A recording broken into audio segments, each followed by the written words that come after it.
আমি অত্যন্ত সম্মান ও গর্বের সাথে আমাদের আজকের প্রধান অতিথি, আমাদের সবার প্রিয়, যিনি না থাকলে আমি জানি না আজকে চিরাং ইউনিভার্সিটির অ্যালামনাই আমরা কতটুকু এগিয়ে নিয়ে যেতে পারতাম। ওনার হাত ধরে হাঁটি হাঁটি পা করে আমরা এগোচ্ছি। ইনশাল্লাহ একদিন হয়তো বটবৃক্ষ হব। আমাদের চট্টগ্রাম বিশ্ববিদ্যালয়কে আমরা ডালাসে অবশ্যই প্রতিষ্ঠিত করব। ঘরে ঘরে সবাই জানবে যে বাংলাদেশের একটি বিশ্ববিদ্যালয় ডালাসে সমস্ত দিবস পালন করছে। এখন আসবেন আমাদের সবার প্রিয় চট্টগ্রাম বিশ্ববিদ্যালয় alumni association federation of US এর সম্মানিত প্রেসিডেন্ট জনাব রায়হানুল ইসলাম চৌধুরী। রায়হান ভাইকে অনুরোধ করছি ওনার মূল্যবান বক্তব্য রাখার জন্য। ধন্যবাদ হেনা। আমি চট্টগ্রাম বিশ্ববিদ্যালয় অ্যালামনাই অ্যাসোসিয়েশন ফেডারেশনের সভাপতি, আবার আমি টেক্সাসেও আছি। টেক্সাস হয়ে আমার যাত্রা। আজকে আমাদের এই স্বাধীনতা দিবস সম্বন্ধে আমি কয়েকটা কথা বলবো। এই কথাগুলো আসলে আমাদের অর্গানাইজেশনের কথা না, এটা আমার ব্যক্তিগত মতামত। আমার যে কথাগুলো আমি বলবো এখানে অর্ধেক কথা সবাই অনেকে পছন্দ করবে, অর্ধেক কথা পছন্দ করবে না, কিন্তু আমাকে কথাগুলো বলতেই হয়। আমরা দেখেছি এই বাংলাদেশের স্বাধীনতা সংগ্রাম আমরা নিজের চোখে দেখা, আমরা আই উইটনেস, আমরা নিজের কানে শুনেছি, চোখে দেখেছি। আমি মুক্তিযুদ্ধে নিজে যাইনি, আমার ভাইরা গেছে, আমার বড় ভাই গেছে। আমরা মুক্তিযোদ্ধাদের ওখানে যেতাম রাত্রে, স্বাধীন বাংলা বেতার পত্র শুনতাম। আমি তখন ক্লাস 10-এ পড়ি, অ্যাকচুয়ালি মেট্রিক পরীক্ষার্থী তখন। তো বাংলাদেশ স্বাধীনতার ইতিহাস সম্বন্ধে আমি 2-একটা কথা বলবো, এবং কিছু কথা অনেকের পছন্দ হবে না। আমরা দেখেছি গত 17 বছর বা 2 বছর আগের যে আওয়ামী লীগ সরকার ছিল, সেই সরকার প্রমাণ করতে চেয়েছে বাংলাদেশের স্বাধীনতা সংগ্রাম শুধু একজনের নেতৃত্বেই হয়েছে। আমরা টাইম অ্যান্ড এগেইন দেখেছি যেই সরকারই আসছে ক্ষমতায়, স্বাধীনতার ইতিহাসকে ওরা দলীয়করণ করার চেষ্টা করেছে। তো গত 17 বছরের আওয়ামী লীগ সরকার শুধু বঙ্গবন্ধুর নেতৃত্বে বাংলাদেশ স্বাধীন হয়েছে, আর কারো কোনো অবদান ছিল এটা স্বীকারই করতে চায় নাই। এটার প্রাইসটা আমরা এখন দিচ্ছি। বাংলাদেশের স্বাধীনতার জন্য যে বঙ্গবন্ধুর অবদান বা শেখ মুজিবের অবদান, এটা কেউ অস্বীকার করতে পারবে না। ওনার নামে বাংলাদেশের স্বাধীনতা আন্দোলন হয়েছে, কিন্তু ওনার একার জন্য হয়নি। উনি স্বাধীনতা সংগ্রামের সময় উনি ছিল না। কেন উনি সারেন্ডার করেছে পাকিস্তান আর্মির কাছে আমরা এটা জানি না। উনি নিজেও বলে যায়নি, আমরাও জানি না। এটা আগামী দিনে যারা বিশারদ আছে এটা ওনাদেরই ব্যাপার। কিন্তু বাংলাদেশ স্বাধীনতা সংগ্রাম যে ওনার নামেই হয়েছে, এটা কিন্তু কেউ অস্বীকার করতে পারবে না। আবার অ্যাট দ্য সেম টাইম আমি দেখেছি জিয়া রহমান সম্বন্ধে আমি স্ট্রেট কথা বলবো। জিয়া রহমান নিজে কোনোদিন স্বাধীনতার ঘোষক দাবি করেনি। জিয়া রহমানের পরে ওনার পরিবার যখন সরকারে আসে, ওনাদেরকে পরিবারকে খুশি করার জন্য কিছু অতি উৎসাহী বিএনপির বা যেটাই হোক স্বাধীনতার ঘোষককে নিয়ে, এই জিয়া রহমান স্বাধীনতার ঘোষক, এটাকে বঙ্গবন্ধুর সাথে একই লেভেলে তুলনা করার জন্য ওনারা এটা চেষ্টা করে যাচ্ছে, এখনও যাচ্ছে। তো আমাদের একটা দায়িত্ব হচ্ছে স্বাধীনতা সংগ্রাম কাজ যাতে কেউ দলীয়করণ করতে না পারে। জিয়া রহমানের অবদান আমাদের স্বীকার করতে হবে। উনি আমাদের মুক্তিযুদ্ধের সেক্টর কমান্ডার ছিলেন। উনি চট্টগ্রাম বেতার কেন্দ্রে স্বাধীনতা সংগ্রামের কথা বলেছেন আর্মির পক্ষ থেকে, এবং উনি বঙ্গবন্ধুর পক্ষে কথাটা বলেছেন। এটা আমাদের স্বীকার করতে হবে। উনি একজন মুক্তিযোদ্ধা, ওনার অবদান আমাদের অস্বীকার করার উপায় নেই। আমি কথাগুলো এই জন্য বলছি, এখানে কিন্তু স্বাধীনতা সংগ্রামে অনেকের অবদানগুলো কিন্তু আমরা কেউ উচ্চারণ করি নাই, কারণ ওদের কোনো ফ্যামিলি সরকারের প্রধানমন্ত্রীও হয় নাই, প্রেসিডেন্টও হয় নাই। উদাহরণস্বরূপ আমি বলতে চাই তাজউদ্দিন আহমেদ, যে লোকটা আমাদের 9 মাসের বা 11 মাসের যে স্বাধীনতা আন্দোলনটা চালালো, 9 মাসের, একক নেতৃত্বে এবং এই মুক্তিযুদ্ধকে সুন্দর করে স্প্লিন্টার না করে যে চালিয়ে গেল, ওনার নাম কেউ বলে না। কেন বলে না? ওনার কোনো ছেলে বা মেয়ে বা উনি পরবর্তীতে প্রধানমন্ত্রী হয়নি, বা উনি কোনো পার্টি গঠন করে ওই পার্টি ক্ষমতায় যায়নি। আমাকে আরও উচ্চারণ করতে হয় বাংলাদেশ স্বাধীনতার ঘোষণা সম্বন্ধে। যেই 2রা মার্চ যে পতাকা উত্তোলনটা হলো, ছাত্র সংগ্রাম পরিষদের যে অবদান স্বাধীনতা সংগ্রামে, ওটা কিন্তু কেউ বলে না। ছাত্র সংগ্রাম পরিষদ না হলে বাংলাদেশিতে আদৌ কি 71-এ স্বাধীন হতো কি না, ওটা নিয়ে কিন্তু যথেষ্ট প্রশ্ন আছে। এই আসম আব্দুর রব স্বাধীনতার পতাকা উত্তোলন করে 2রা মার্চ। এটা কিন্তু আজকাল নতুন প্রজন্ম কিন্তু জানেও না। 3রা মার্চ বাংলাদেশের স্বাধীনতা ইশতেহার পড়া হয়, এটা বঙ্গবন্ধু ওখানে ছিল। তো ওটা কি স্বাধীনতার ঘোষণা নয়? ওটা তো স্বাধীনতার ইশতেহার, ওরা পড়েই ফেলেছে 3রা মার্চ।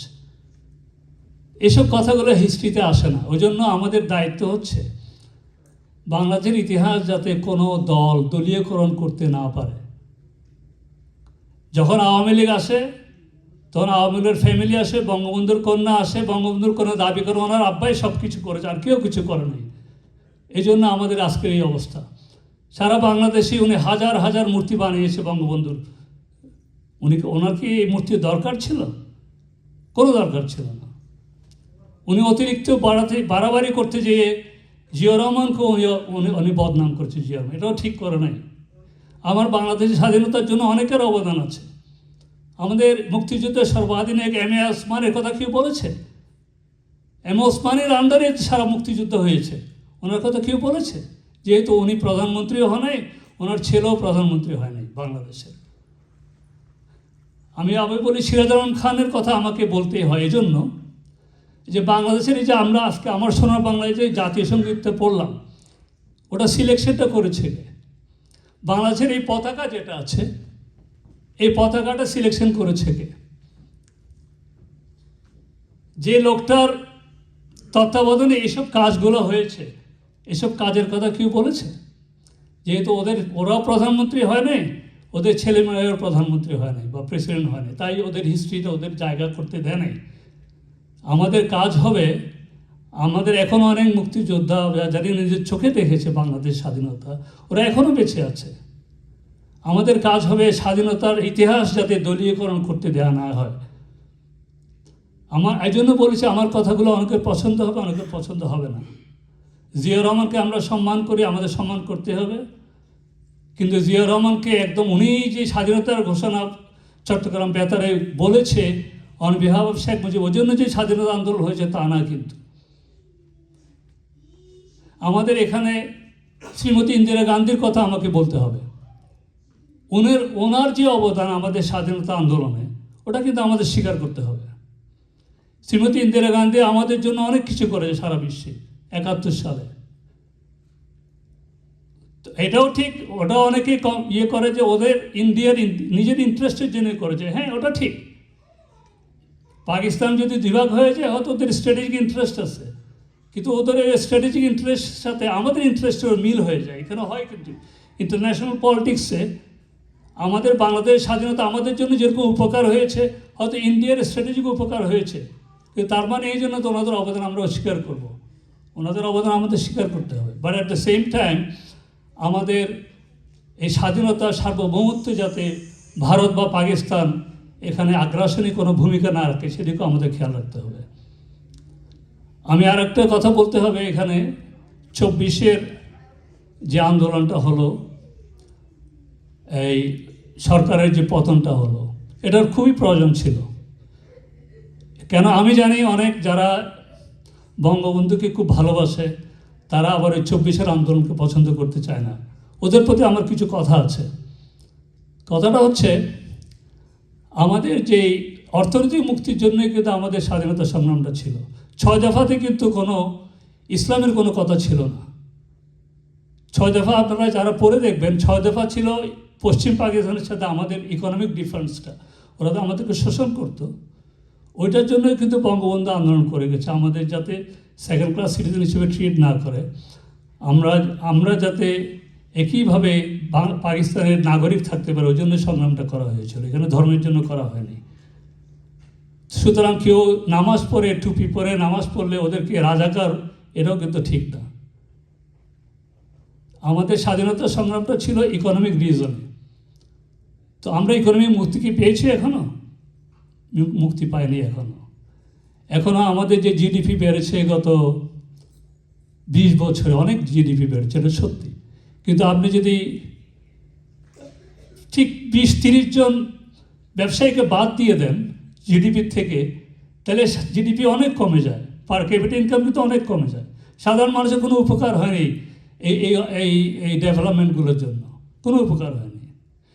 সুতরাং আমাদেরকে মনে রাখতে হবে, বাংলাদেশ কিন্তু একসময় খুব ধনী দেশ ছিল সারা পৃথিবীর। আমি হিস্ট্রিতে পুরো যেতে চাই না, সংক্ষেপে বলতে চাই, যখন মুঘলরা বাংলাদেশ শাসন করত, মুঘলরা যখন ইন্ডিয়া শাসন করত, তখন মুঘলদের পার জিডিপি ছিল পৃথিবীর সবচেয়ে বেশি। ইন্ডিয়া ছিল almost 25% GDP of the world. তখন ইউরোপ গরিব ছিল, ইউরোপ কিন্তু এরা ধনী ছিল, ওরা গরিব ছিল। এই 25% জিডিপির মধ্যে বাংলাদেশ কিন্তু অর্ধেক জিডিপি বাংলাদেশ থেকে আসতো। এই যে আমাদের মসলিন কাপড়ের কথা সবাই শুনেছে, যে আমাদের মসলিনগুলো কোথায় গেল?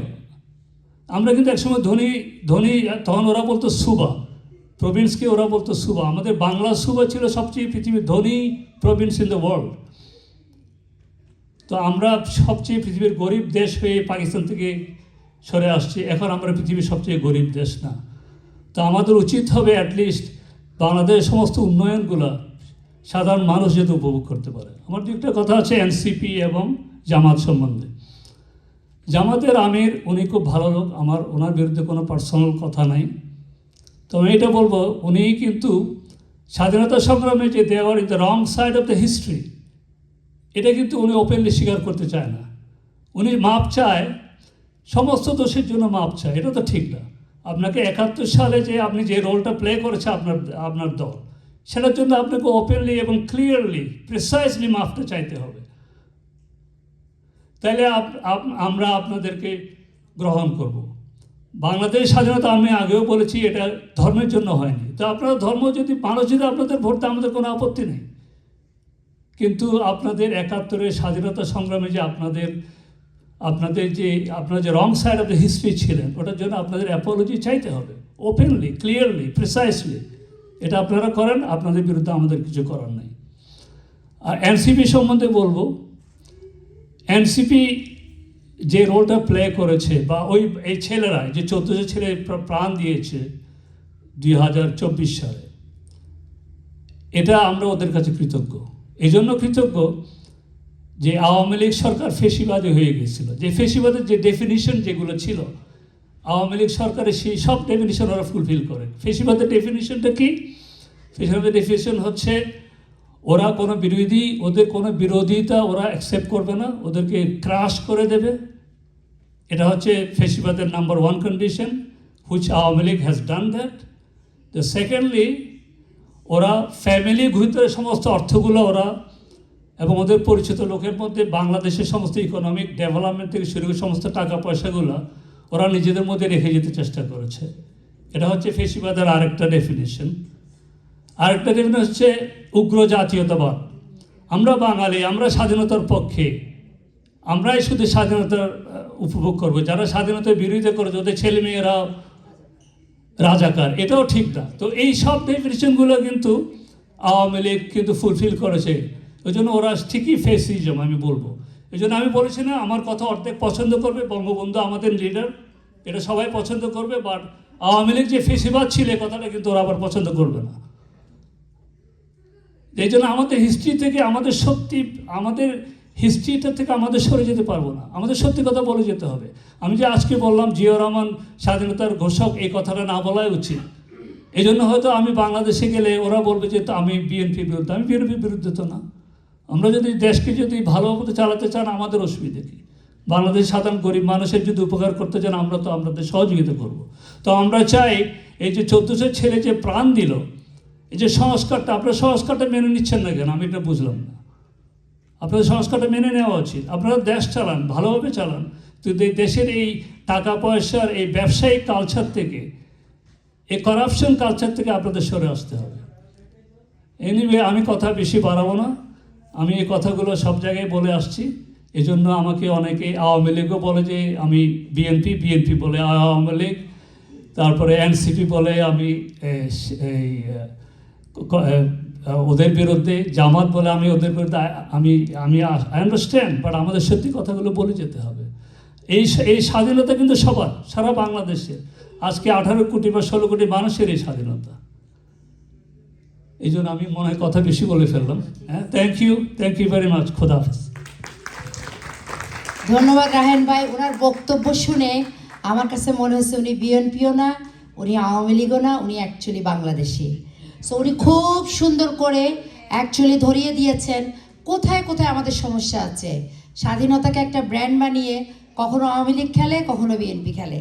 মাঝখানে যে 30 লক্ষ শহীদ, 3 লক্ষ মা বোনের যে সম্ভ্রম আমরা হারিয়েছি, সেই মানুষগুলোর গল্প, কথা, তাদের যে ত্যাগ, এগুলো আসলেই নতুন প্রজন্ম ভালো করে জানছে না।